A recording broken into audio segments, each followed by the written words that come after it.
We were lounging on the sofa, tuned into some silly reality program. I was getting ready to call it a night and bent forward to give my girlfriend, Qley, a peck. Night. I mentioned I loved her, the same as every evening. She stayed silent on that. She just developed this odd, grave expression. She grabbed the remote, turned off the sound on the TV, and shifted to look straight at me. My gut twisted a bit. I could tell this wouldn't be a chat about tomorrow's meal. She stared directly into my eyes and declared, "I like you, Mark. I truly do. But I'm not in love with you." The statement just lingered in the space. It hit like a blow to the stomach, but a strangely targeted one. It wasn't an end to us. It was a reduction in status. A step down. She was notifying me of an update in her conditions, figuring I'd simply accept and carry on. I'm a systems engineer. I pass my time examining intricate setups, spotting flaws, and rendering them rational. My mind struggles with vague sentimental chaos, so I merely handled the information she'd provided. She likes me. She is not in love with me. Noted. All right, I responded after a pause. Appreciate the update. That was all. I didn't shout. I didn't inquire about reasons. I didn't plead for her to rethink. I simply nodded, rose, and headed to sleep. I sensed her gazing at my retreating figure as I left the room. She was anticipating drama. She was anticipating me to crumble, to question what I could do to regain her affection. She was anticipating me to begin striving for an advancement I wasn't aware I'd forfeited. She received zero, just serene, composed agreement. As I reclined in bed, gazing at the ceiling, my phone on the bedside table vibrated. It was an alert from a group message she shared with her pals. A message thread she'd once displayed to me, and that I remained signed into on the common tablet in the lounge. I didn't need to check. I understood the situation. She was updating her advisory group, the panel overseeing her emotions. I heard her enter the bedroom shortly after, assuming I was out cold. She climbed into bed, the bed dipping from her movement. The faint glow from her phone screen lit up her features. I caught the soft tap-tap-tap of her fingers. She was seeking the approval she craved. Her buddies were assuring her how courageous she was, how truthful, how grown-up it was to voice her reality rather than simply dumping me. They were commending her for this ingenious, fresh partnership approach she'd devised. A partnership where she retained all the perks of my reliability, my residence and my earnings, minus any of the complicated duties of being in love. She believed she was smart. She believed she'd just effectively revised our agreement to benefit her. She had no clue she'd just triggered an exit provision. She'd just reduced me from partner to housemate, and I was set to transform into the most streamlined, reasonable, and effectively empty housemate she'd ever known. The challenge had begun. She'd established the guidelines. I was merely going to follow them with ruthless accuracy. It's been 7 days since Qley's bold revelation. 7 days of what she likely views as me thoughtfully handling my emotions. In truth, it has been the rollout of what I'm labeling the housemate procedure. Appreciate the feedback on my previous entry. Many of you suggested simply evicting her. That's not my approach. That's a chaotic, feeling-driven clash. I favor a gradual, subdued, methodical breakdown. It's more potent. The procedure kicked off the morning following her statement. I rose at my regular hour. Typically, the initial action would be to lean across, kiss her, and wish her good morning. Not now. I exited the bed, proceeded to the kitchen, and brewed a pot of coffee. I filled a cup for myself. I stored the remainder in a flask to bring to the office. I left the drained pot on the counter. The guy who prepared her coffee each dawn was in love with her. That guy had vanished. The housemate who utilizes the kitchen with her does not.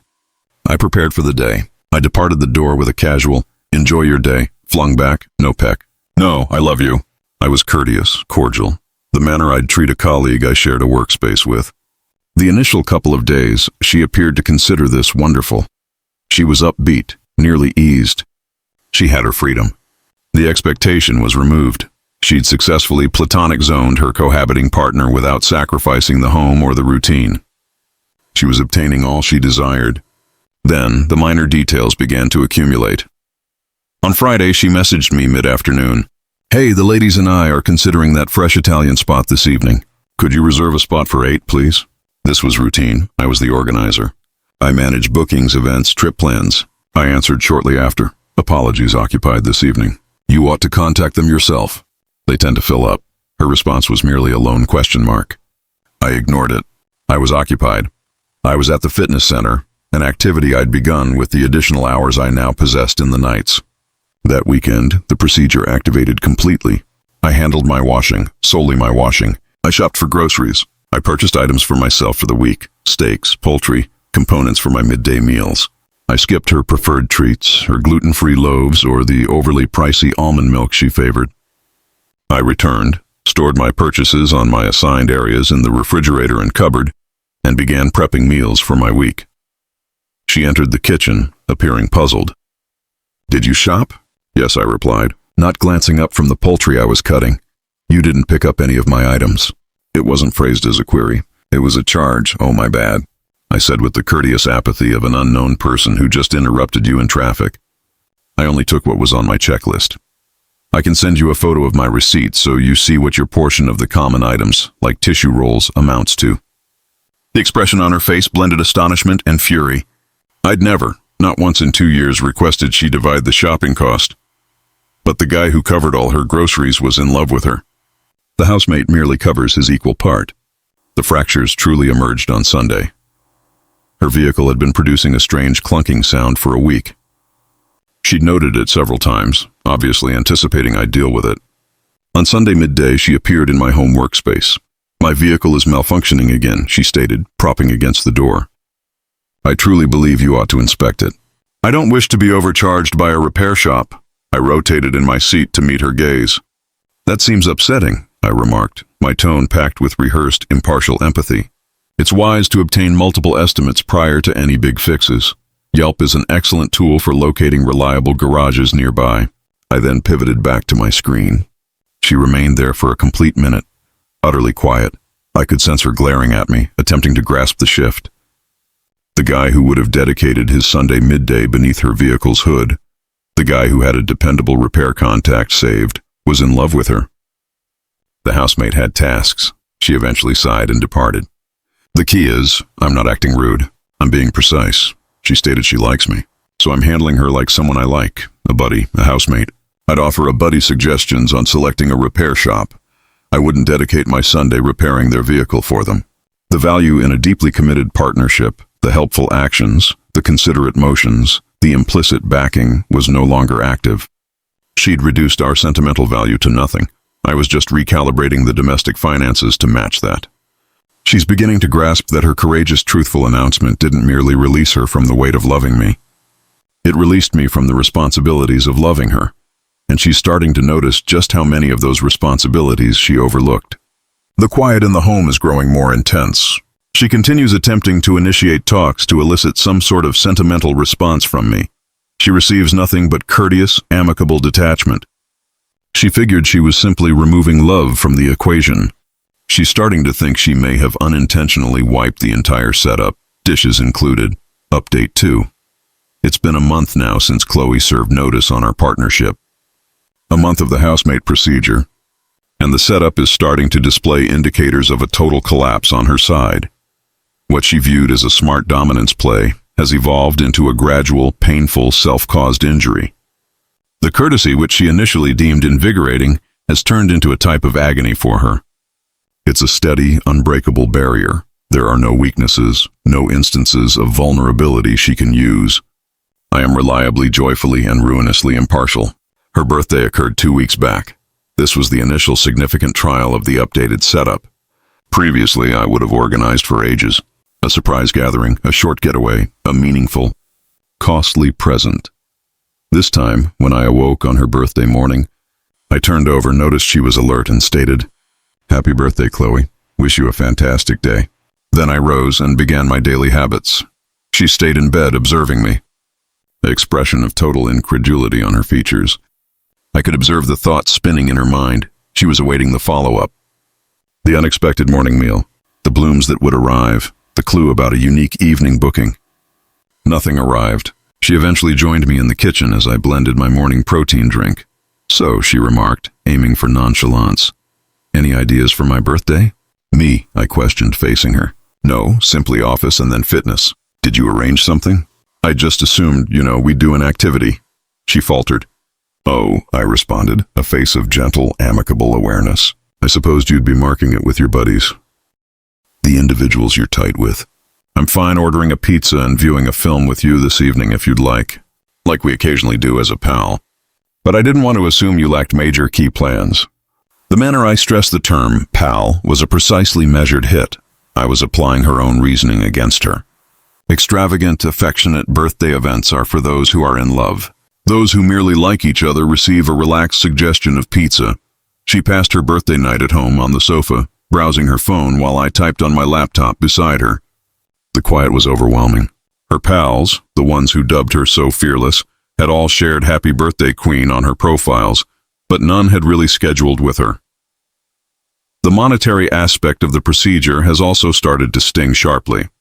It appears the partner package she relished involved a considerable degree of subtle economic aid she was totally oblivious to. I used to cover our outings, our trips, her vehicle coverage, her mobile charges. It was part of our joint existence. Now that joint existence had ended, her phone was disconnected last week. She approached me in distress. I simply regarded her and stated, "Oh yes. I removed my payment info from the shared plan since we're not actually a unit anymore. You'll need to ring them and establish your separate account." Her complexion faded. She lacked employment. She handled some independent design tasks, but it was irregular and scarcely paid for her purchasing routines. She'd been sustaining a lifestyle supported by a man who was in love with her. Now she was merely a housemate who was behind on her portion of the expenses. She has begun attempting to rile me. She's attempting to retrieve the former me, even if it's the furious version. She'll scatter her belongings, clutter for me to tidy. I don't. I just stack it orderly on her section of the bedroom. She'll blast melancholic tunes in the lounge. I'll don my sound-blocking earphones. Last night marked the largest increase yet. She returned from an evening out, evidently after a few beverages. I was perusing in bed. She entered the bedroom in one of my previous shirts and little else, the style she used when seeking closeness. She perched on the bed's edge and began weeping. "I miss you," she uttered, her tone heavy with sorrow. "I miss what we had." I set my reading aside and regarded her. My face showed light worry, the sort you'd offer a nearby resident whose pet escaped. "It appears you're going through a rough period, Qley," I remarked. "It's been a substantial month of shifts. Have you thought about consulting a counselor? It can be extremely useful to have a neutral expert to sort through these sensations with." I conveyed the statement with flawless professional distance. I'd taken her sincere, though scheming, sentimental appeal and replied with a suggestion for psychological support. It was the effective parallel of advising someone with a fractured limb to visit a physician. It was accurate, beneficial, and entirely lacking the individual closeness she yearned for. The weeping ceased. She simply gazed at me, her eyes broad with the emerging terror. She was at last beginning to comprehend. She wasn't facing a devastated man who was retaliating. She was facing a setup that was functioning precisely as intended. She'd defined the settings. She'd outlined the partnership, and the outcome was this chilly, barren, and utterly reasonable void. She believed she was being fearless and truthful. She's now recognizing she was merely foolish. The anxiety is building. The quiet is exceeding her statements ever did. And the ultimate setup failure is approaching. Final update. It's done. The housemate procedure arrived at its unavoidable end last night in a burst of splendor, or more precisely, a subdued, spirit-breaking sigh. The last 14 days have been a constant drop into despair for Qley. The home, once her platform, had turned into her confinement. A tidy, peaceful, properly cared-for confinement where her housemate was courteous and the quiet was a persistent echo of all she'd forfeited. She'd attempted all to provoke a response from me. Weeping, rage, allure, shame tactics. Nothing succeeded. I was a neutral stone, a cordial, grinning, immovable barrier of apathy. The tipping point arrived, as I anticipated it would, regarding funds in the ahead. The agreement on our home expires at the close of next month. A few days prior, the extension proposal arrived from our property owner. I placed it on the kitchen surface for her to notice. Last night I returned from the fitness center to discover her seated at the kitchen table, fixated on the extension document. She appeared as if she hadn't rested in ages. "We must discuss this," she said, her tone faint. "Sure," I replied, setting my fitness bag down. "What's bothering you? Are we extending the agreement?" she inquired. "I'm not," I stated plainly. The hue left her face. "What? What do you mean you're not?" "Where will we reside?" "I'm uncertain where you'll reside, Qley. I said, maintaining my voice steady and amicable. But I've already committed to an agreement on a fresh spot, a single bedroom nearer to my workplace. I relocate on the first. She simply gazed at me. I could observe the last fragments of her reality disintegrating in her gaze. This wasn't merely a standoff anymore. This was a removal alert I'd arranged for my ahead, arrangements that excluded her. You're abandoning me?" she stuttered, the phrase seeming ridiculous even to her. "Abandoning you?" I questioned, pretending bewilderment. "No, our cohabitation setup is just concluding. We're housemates, recall, and our agreement is ending. It's uncommon for housemates to commit to fresh agreements together if one is departing. I located a spot that's more suitable for me. I figured you would similarly." That's when she ultimately shattered. The weeping, the rage, the meticulously built sense of being wronged. It all flooded out. "This isn't just," she yelled, rising so quickly her seat grated on the floor. "You're being harsh. You're retaliating against me." I admitted I erred. "I admitted I loved you." "No, you didn't," I rectified her serenely. "You said you missed me. You never stated you loved me, but that's irrelevant. You informed me quite explicitly that you were not in love with me. I trusted you, I embraced it, and I modified my existence to suit. I'm not retaliating against you, Qley. I'm honoring your truthfulness, but I desire for things to revert to before." She wept. "I'm certain you do," I replied, and for the first instance a touch of firmness crept into my tone. "You desire the man who was in love with you, the man who prepared meals for you and arranged surprises for you and funded your existence and looked after you. You desire all of that restored. But you desire it minus the single element he required back, for you to be in love with him as well. You sought a myth, Qley, a dedicated companion who demanded nothing. That's not a partnership. That's a vendor, and I'm no longer providing." I allowed that to resonate for a second. She was regarding me, at last comprehending. This wasn't a ploy. This was an ultimate permanent setup closure. Then, for the climactic end, I approached the counter and retrieved a tiny velvet container that had been placed there. It had been sent that midday. Her eyes sparked with a frantic, hopeless optimism. Even after all, she still possessed the nerve to believe this could be it. The dramatic motion. The evidence that I was in love with her throughout. She observed without breath as I revealed the container. It wasn't jewelry. It was a key. A lone, gleaming, fresh key on a basic metal loop. "This is the key to my fresh home," I stated, displaying it for her to view. I'm truly thrilled about it. It's got an excellent vista. The optimism in her eyes extinguished immediately, substituted by an expression of such deep and complete loss that it was nearly difficult to observe. Nearly. She had wagered all on the notion that my affection for her was an endless supply she could activate or deactivate as she pleased. She had just discovered that it included one very basic requirement. It had to be reciprocated. She didn't utter another sound. She just collapsed back into her seat and fixated on the extension document on the table. A document that was now her issue. And her issue solely. I departed her there and entered my workspace to continue tasks. The quiet that occupied the home wasn't intense anymore. It was simply vacant. I have 30 days remaining as her housemate. Then I'm liberated. She obtained precisely what she claimed she desired. An existence with a man who isn't in love with her. I just never think she contemplated that that man could be me. Exiting the door to an existence that she will never share in.